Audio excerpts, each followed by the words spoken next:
الحمد للہ رب العالمین والصلاة والسلام علی سید الانبیاء والمرسلین اما بعد۔ تبلیغی جماعت کا ایک کارگزاری ہے۔ تبلیغی جماعت کی ایک اثر انگیز کارگزاری، ایک مرتبہ تبلیغی جماعت کا ایک قافلہ ایک دور دراز گاؤں میں پہنچا۔ گاؤں کے لوگ دین سے خاصے غافل تھے۔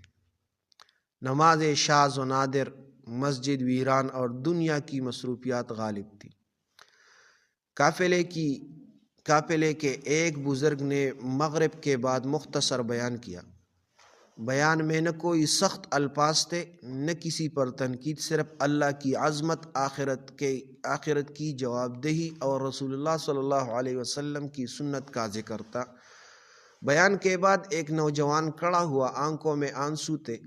اس نے کہا، حضرت، میں نے آج پہلی مرتبہ یہ سوچا ہے کہ اگر آج رات میں مر گیا تو اللہ کو کیا جواب دوں گا۔ یہ سن کر ماحول پر رکت طاری ہو گئی۔ اسی گاؤں میں ایک شخص تھا جو کئی سالوں سے نماز نہیں پڑھتا تھا۔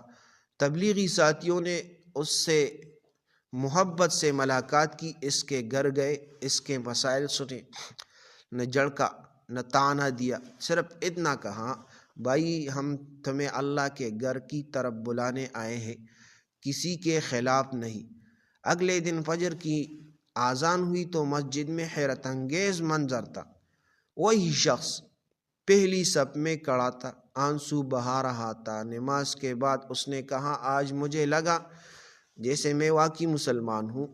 چند دنوں میں گاؤں کا ماحول بدلنے لگا، مسجد آباد ہو گئی، لوگ آپس میں معافی مانگنے لگے، گھروں میں نماز اور ذکر شروع کیا۔ قافلہ رخصت ہوا تو بزرگ نے کہا، ہم نے کچھ نہیں کیا، یہ سب اللہ کا کام ہے، ہم تو صرف دروازہ کھٹکھٹانے آئے ہیں۔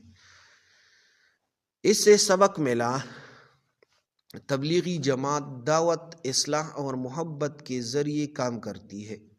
مقصد کسی مسلک کی بحث نہیں بلکہ ایمان اور عمل کی طرف بلانا ہے۔ اصل تاثیر اخلاص، عاجزی اور سنت میں ہوتی ہے۔ تو اس میں سبق ہے۔ سبق یہ ہے کہ آپ لوگ بھی تبلیغ کے لیے جائے اور لوگوں کے ساتھ مل جائے اور لوگوں کو دین کی دعوت دے اور اللہ تعالیٰ کی گھر کی طرف، اللہ کے تعالیٰ کی عبادت کی طرف بلائے اور لوگوں سے محبت، اخلاص، عاجزی کے ساتھ پیش آئے اور لوگوں کو دعوت دے تاکہ ان لوگوں کی زندگی بدل جائے اور اللہ تعالیٰ کی راہ میں وقت لگائے۔ تو یہ ایک اصلاحی کارگزاری ہے۔ یہ سن لے اور دوسروں کے ساتھ شیئر کرے۔ جزاکم اللہ۔